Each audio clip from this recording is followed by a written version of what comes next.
পশ্চিমবঙ্গ নস্য শেখ উন্নয়ন পরিষদের গণডেপুটেশন প্রস্তুতি সভা উত্তর দিনাজপুর জেলা কমিটির পক্ষ থেকে পশ্চিমবঙ্গ নস্য শেখ উন্নয়ন পরিষদ 6 ফেব্রুয়ারি রায়গঞ্জ কালেক্টরেট বাস স্ট্যান্ডে গণডেপুটেশন আয়োজন করা হবে। সে উপলক্ষে এদিন প্রস্তুতি সভার আয়োজন করা হয় হেমতাবাদে। এই কর্মসূচিতে ভূমিপুত্র স্বীকৃতির দাবি, এনআরসি, সিএএ প্রত্যাহার এবং প্রান্তিক জনগোষ্ঠীর উন্নয়ন সহ বেশ কয়েকটি গুরুত্বপূর্ণ ইস্যুতে দাবি দাওয়া পেশ করা হবে। সংগঠনটি আদিবাসী এবং ভূমি সন্তানদের অধিকার সুরক্ষার জন্য কেন্দ্র সরকারের সংশোধনী বিল 2014 প্রত্যাহার এবং এইমস হাসপাতাল স্থাপনের দাবি জানিয়েছে। এছাড়াও শিক্ষা এবং স্বাস্থ্য খাতে উন্নয়ন এবং ঐতিহাসিক ও সাংস্কৃতিক ঐতিহ্য সংরক্ষণের বিষয়েও জোর দেওয়া হয়েছে। এই আন্দোলনে বিভিন্ন স্তরের নেতৃত্ব এবং সাধারণ মানুষ অংশগ্রহণ করবে বলে জানা গিয়েছে। উপস্থিত ছিলেন সংগঠনের কেন্দ্রীয় কমিটির কার্যকরী সভাপতি এবং ওয়েস্ট বেঙ্গল নস্য শেখ বোর্ডের এক্সিকিউটিভ মেম্বার মোহাম্মদ সারওয়ার্দী, জেলা সভাপতি আবুল কালাম আজাদ, ছিলেন সংগঠনের অন্যতম মুখ মাওলানা সাইদুর রহমান, ছিলেন মোখলেসুর রহমান আরকাব, ছিলেন যুবমুখ শাহজাহান আলী সহ আরও অন্যান্য বিশিষ্ট ব্যক্তিবর্গ। আমি ঘোষণা করছি যে আমি পশ্চিমবঙ্গ নস্য শেখ উন্নয়ন পরিষদের কেন্দ্রীয় কমিটির কার্যকরী সভাপতি। কাজে পশ্চিমবঙ্গ নস্য শেখ উন্নয়ন পরিষদের আগামীকাল কোনো ডেপুটেশন নেই, বিভ্রান্ত হবেন না। কারণ আমরা নস্য শেখ জনজাতির আন্দোলন 1995 সাল থেকে করে আসছি। আজও পর্যন্ত 32টা বছর ধরে অক্লান্ত পরিশ্রম করে আমরা এই সংগঠন করছি এবং জনজাতির পাশে সুখে দুঃখে আমরা আছি। আমরা ওবিসি আন্দোলন করে আমাদের নস্য শেখ জনজাতিকে আমরা ওবিসি তালিকাভুক্ত করেছি।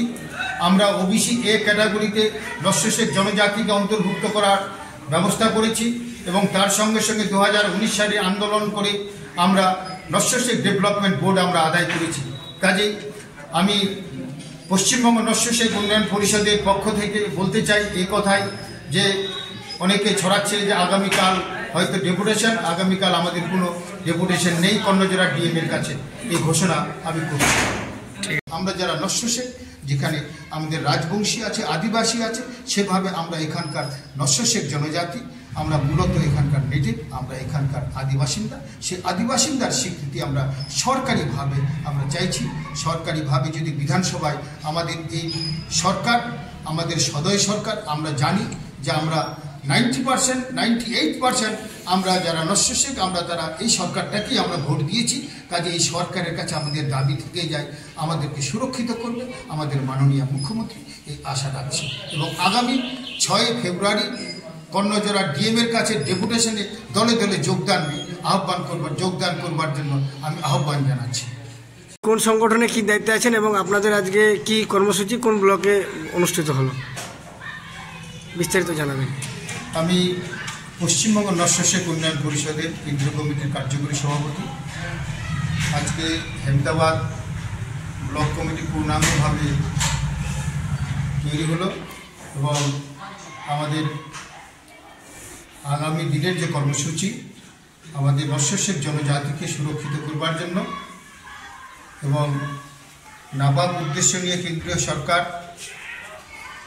যে আমাদের উপরে এনআরসি নামক আতঙ্ক ছড়িয়ে দিয়ে আমাদেরকে বেনাগরিক করবার চেষ্টাটা করছে, তার জন্য আমরা ডিএমের মাধ্যমে আমাদের মাননীয় মুখ্যমন্ত্রী মমতা বন্দ্যোপাধ্যায়ের কাছে আমাদের দাবি, আমরা এখানকার নেটিভ, আমরা এখানকার আদিবাসিন্দা, আমরা এখানকার ভূমিপুত্র, আমরা বন জঙ্গল পরিষ্কার করেছি, আমরা রাস্তাঘাট তৈরি করেছি, আমরা বংশ পরম্পরায় আমরা এখানে বসবাস করছি। কাজে আমরা এখানকার ভূমিপুত্রের স্বীকৃতিটা দিলে আসাম মডেলে যেভাবে আসামে 5টা জনগোষ্ঠীকে ভূমিপুত্র হিসাবে স্বীকৃতি দিয়েছে খিলঞ্জিয়া নামে, সেভাবে পশ্চিমবঙ্গ সরকার যদি আমাদেরকে ভূমিপুত্র হিসাবে স্বীকৃতি দেয়, আমরা এখানকার নস্য শেখ, এখানকার শেরশাবাদিয়া, এখানকার আনসারি মোমিন, এখানকার জোলা, আমরা এখানকার স্থানীয় বাসিন্দা, আমরা মূলত মুসলিম জনজাতি। আমাদের